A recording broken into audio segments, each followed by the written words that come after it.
Assalamualaikum warahmatullahi wabarakatuh teman-teman semua. Jadi selamat datang di Oasis, obrolan asik anak OSIS.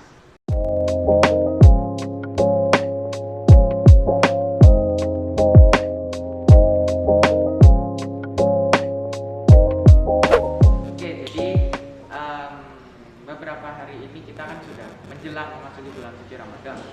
Dan hari ini aku sudah bersama Ustaz Sofi.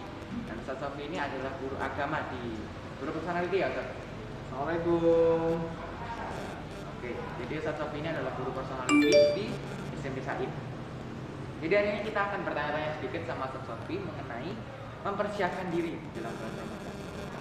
Jadi aku mau tanya sama Ustaz, apa saja sih yang sebenarnya kita harus siapkan menjelang masuk bulan suci Ramadan? Terima kasih pertanyaannya Mas Al. Iya.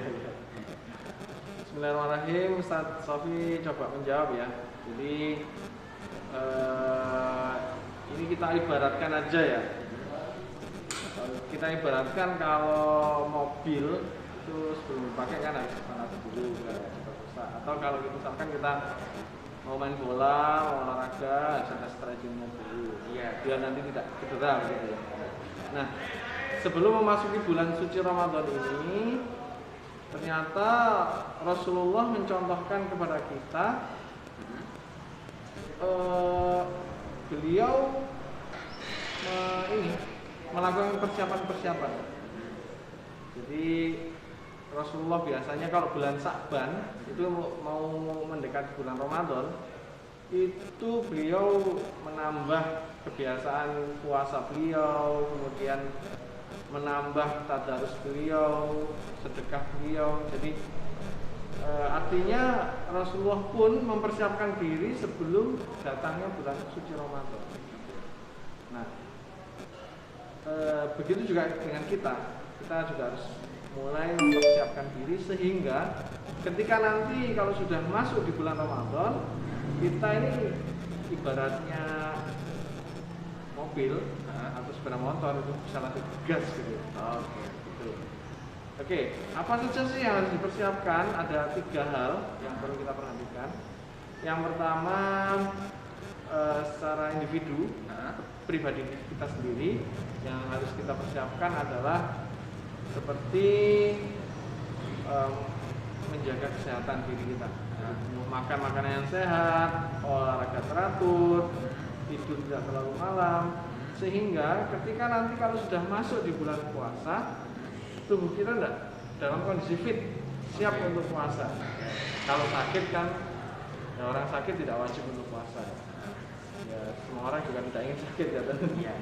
Ingin sehat, ya.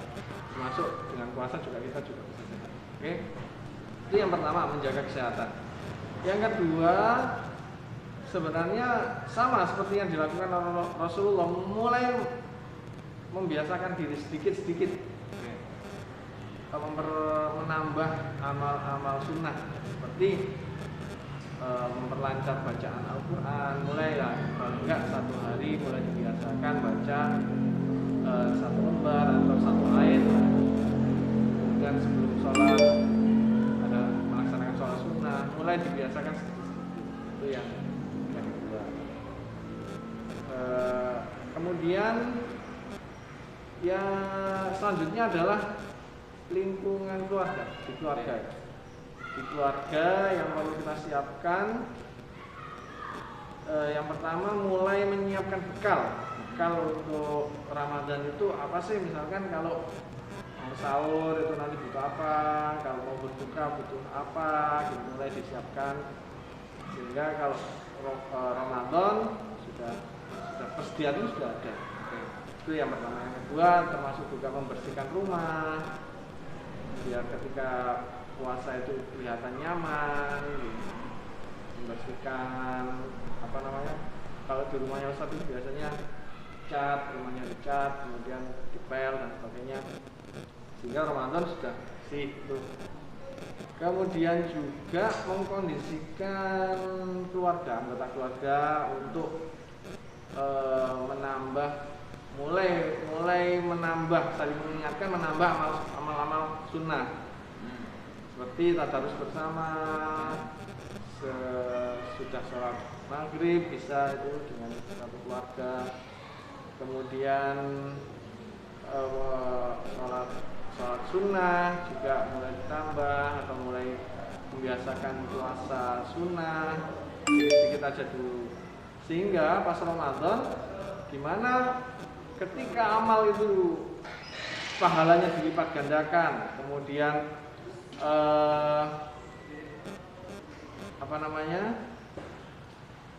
diampuni dosa-dosa kita. Jadi momen itu kita gunakan langsung.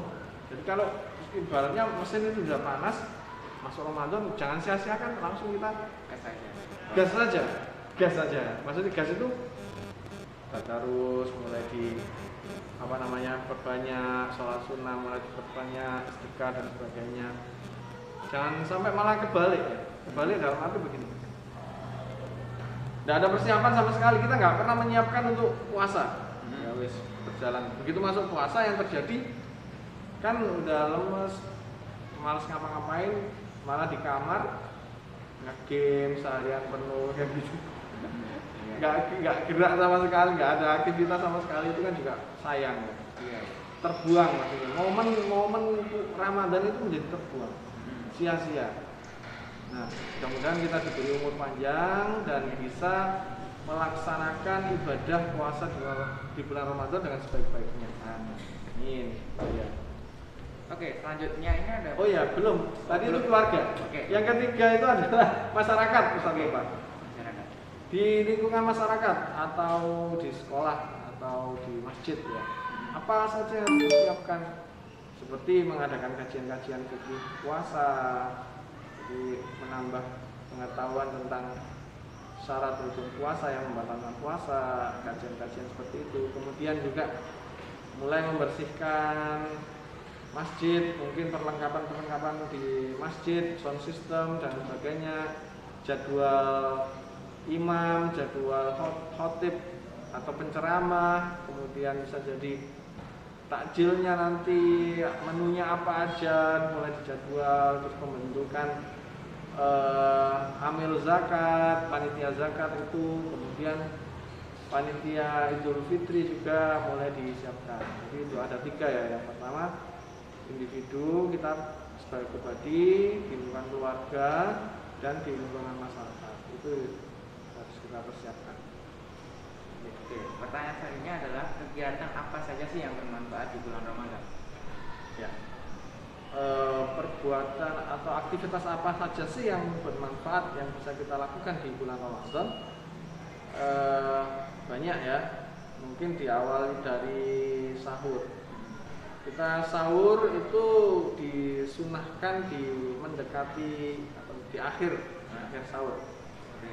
Jadi itu ada keberkahan di situ. Itu yang pertama. Kemudian berbuka, mempercepat berbuka. Begitu mendengar azan kita bercepat untuk berbuka. Nah itu. Kemudian apa saja? Sudah berapa? 2 ya. Yang ketiga itu bersedekah.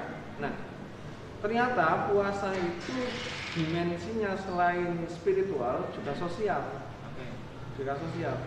Jadi ketika kita puasa itu merasakan haus, lapar, ternyata ketika puasa kan kita sunnah untuk bersedekah. Maksudnya apa? Ternyata ada loh orang yang mungkin kurang beruntung, yang dia istilahnya mencari makan itu susah, kemudian sering merasakan lapar dan haus dahaga gitu ya. Nah, ketika kita berpuasa, kita juga merasakan hal yang sama dan kita disunahkan untuk memperbanyak sedekah. Kita bersedekah kepada mereka. Jadi ini ada unsur sosial ya. Jadi bagaimana kita merasakan apa yang dirasakan oleh orang yang dalam tanda kutip makin miskin gitu. Tuh. Itu yang ketiga, yang kedua yang jelas tarawih ya. Kita laksanakan tarawih atau qiyamul lail ya, disebut dengan qiyamul lail, sholat sunnah di malam hari. Tarawih itu ada tata caranya tersendiri ya, ada kaifiahnya sendiri, seperti diawali dengan sholat iftitah, kemudian sholat tarawih itu sendiri dan ditutup dengan sholat witir. Oke. Dan itu tidak boleh dilaksanakan di sepertiga malam. Yang jelas sudah sholat isya. Oke. Sesudah sholat isya dilaksanakan langsung juga tidak apa-apa. Itu. Kemudian juga tadarus itu juga bagus. Apa lagi? Udah berapa tadi? Bersahur, berbuka, sahurnya diakhirkan, berbukanya dipercepat, sedekah, kemudian qiyamul lail ya. Apa lagi? Itu apa? Itikaf. Itikaf, iya yang terakhir itikaf. Itikaf atau berdiam diri di masjid, bukan tidur ya, tapi berpikir. Jadi, insya Allah itu ya ada yang hal baik atau ya, amalan-amalan sunnah yang bisa kita lakukan selama bulan Ramadan. Ya, tadi Ustaz sempat menyebutkan ada menyegerakan mengakhirkan sahur. Nah, gimana sih caranya biar kita tidak telat untuk bangun melaksanakan sahur? Iya. Jadi memang ada ini ya beberapa orang yang mungkin merasa kesulitan kalau sahur. Seringkali bangun sudah siang. Oke, tips apa saja sih yang bisa kita lakukan agar kita nggak sampai terlewatkan sahurnya, gitu ya? Saran dari Ustadz Sofi yang pertama, ketika malam hari sebelum tidur, setelah sholat tarawih, gitu ya, di dalam hati kita niat untuk apa? Besok puasa, kemudian minta kepada Allah untuk dibangunkan Sahur. pada saat sahur. Nah, waktu sahur kan ini ya tergantung tanggal berapa gitu ya, karena bisa berbeda-beda. Ya, katakanlah sekitar jam 4 gitu. Ya, jam 4 itu waktu sahur dan kita bisa berdoa, ya Allah bangunkan aku nanti misalkan jam 3. Karena sebelum sahur mau sholat sunat dulu, mau tadarus dulu, itu bisa. Jadi dalam hati kita yakin minta kepada Allah agar dibangunkan, insya Allah nanti secara otomatis kita itu bangun sendiri. Ya itu sih yang pernah Ustadz praktekkan. Karena bulan puasa ini kan berbeda. Kalau bulan-bulan biasa azan subuh kadang-kadang nggak dengar. Ya. Tapi kalau bulan Ramadan ini berbeda. Insya Allah kita akan terbangun. Itu yang pertama ya. Yang kedua, kita bisa setel alarm gitu. Ya. Itu yang pertama nih yang terpenting sebenarnya, niat. Kalau niat dan doa. Nah, teknis yang lainnya bisa pakai alarm. Alarm HP misalkan nggak mempan, ya alarm yang lain. Alarm yang lain itu bisa saudara-saudara kita, mama bapak kita, ya kan, kakak kita, kakek nenek kita, itu bisa kita minta tolong. Kalau misalkan pengalaman bulan kemarin aku kok selalu ini ya, selalu kelewat ya, minta tolong.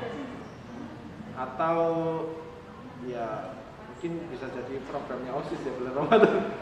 Bercanda. Iya. Jasa membangunkan sahur. Per malam loh, ada bercanda. Ya itu bercanda aja. Jadi itu ya, kita bisa minta tolong ke mama bapak kita, kakek nenek kita gitu. Itu tipsnya dari Ustaz. Tadi Ustaz sempat bilang ada selain sahur, gerakan berbuka, ada yang mulai kita sholat tarawih. Tapi sebenarnya apa sih keuntungan sholat tarawih dan kenapa sholat tarawih itu hanya ada di bulan Ramadan? Iya. Kenapa sholat tarawih itu hanya ada di bulan Ramadan dan apa sih manfaat tarawih mungkin dari sisi kesehatan, gitu ya. Baiklah, Ustadz mencoba menjawab ya sepengetahuan dari Ustadz Sofi. Jadi kalau ada yang menambah silakan. Pertama, kenapa sholat tarawih itu ada di bulan Ramadan saja? Ya karena memang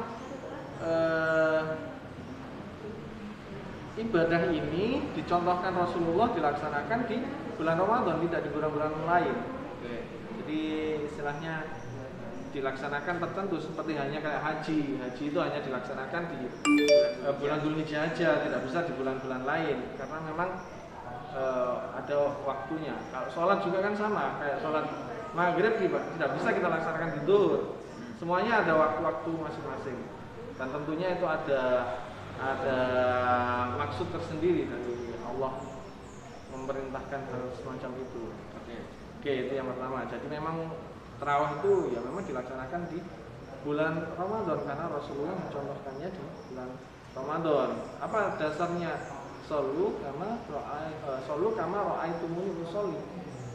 Salatlah kamu seperti halnya kamu melihat aku salat. Rasulullah salat tarawih ketika di bulan Ramadan ya kita laksanakan salat itu. Itu yang pertama. Manfaatnya apa? Yang jelas ya ibadah kan ya.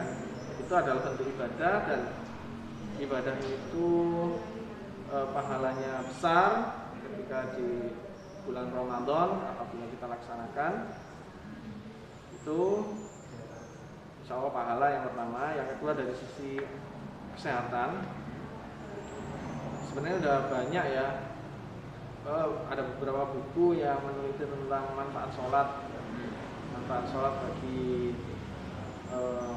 baik untuk mental kita maupun untuk fisik kita. Itu juga ada banyak buku, termasuk buku yang dikarang oleh Profesor Soleh.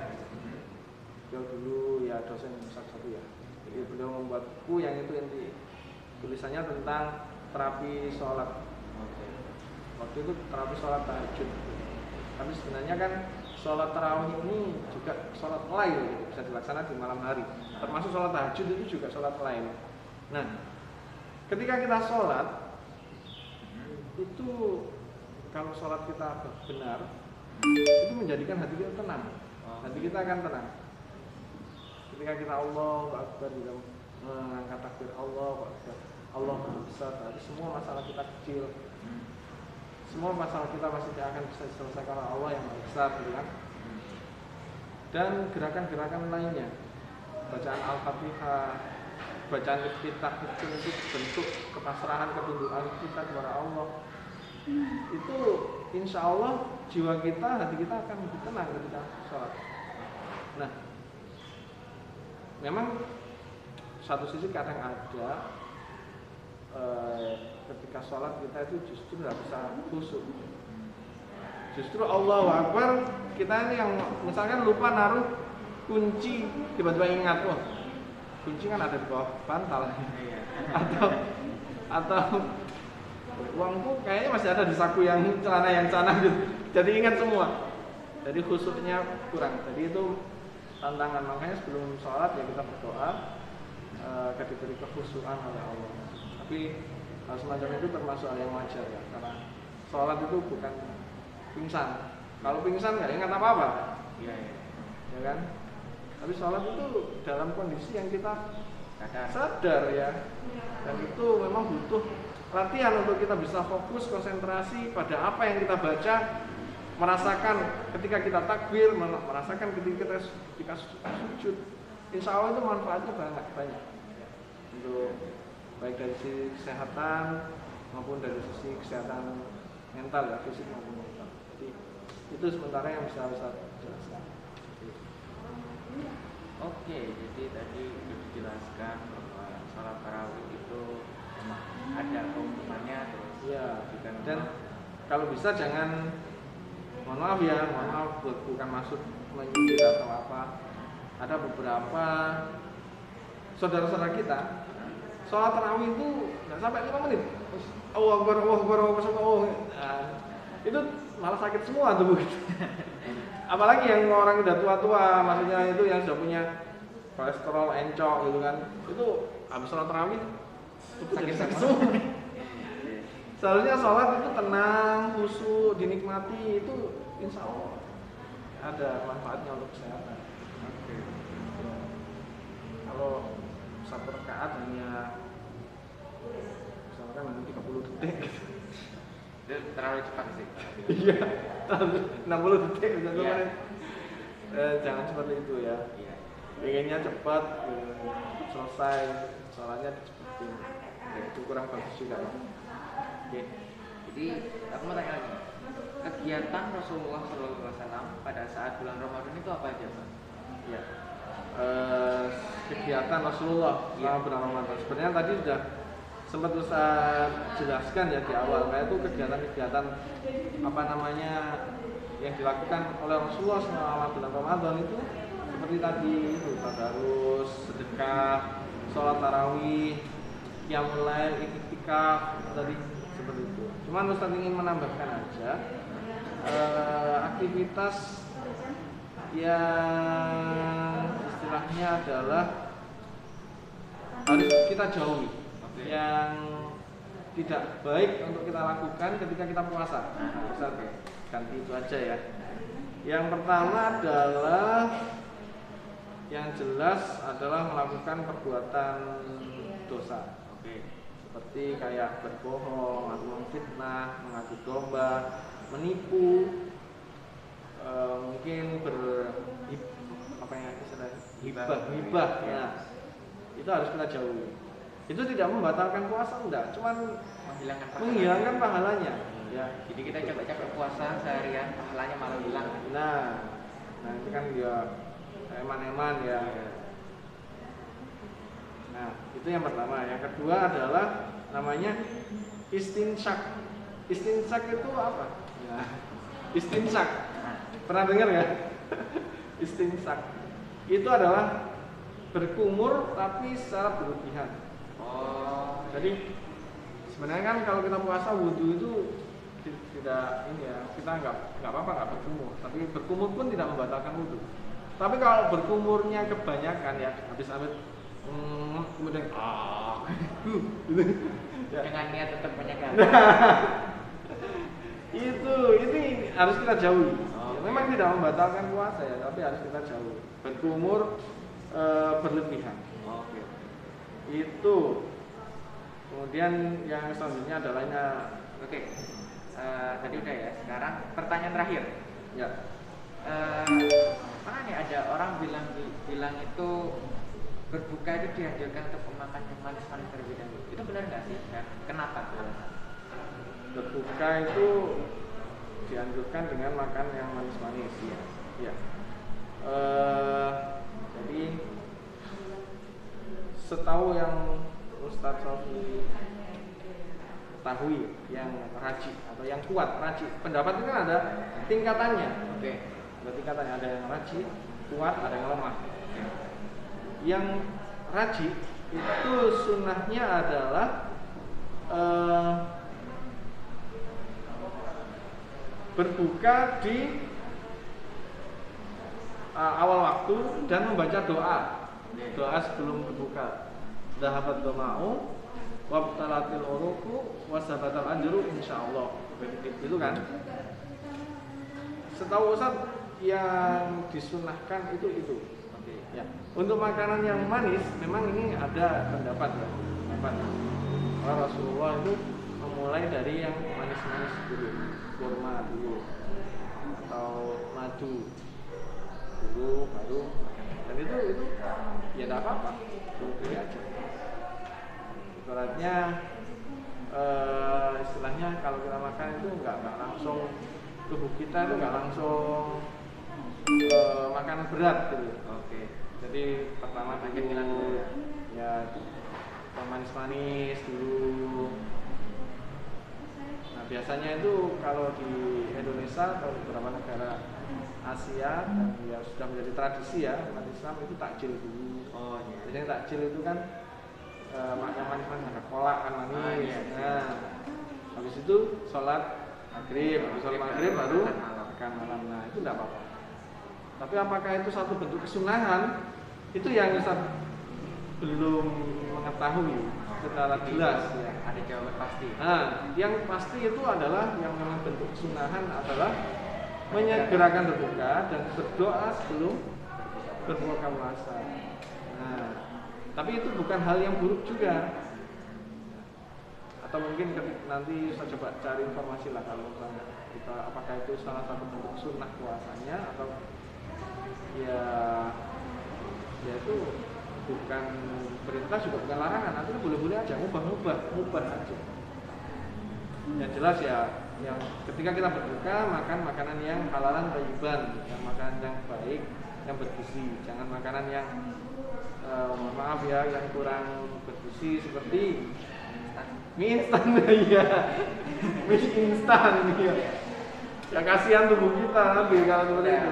Berpuasa 1 hari penuh masa berpuasa cuma makan instan. Mie instan lah, janganlah kita.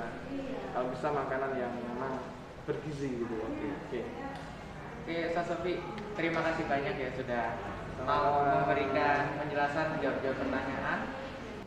Terima kasih untuk teman-teman semua yang sudah menonton episode kali ini sampai selesai. Semoga episode kali ini bermanfaat dan sampai jumpa di episode selanjutnya.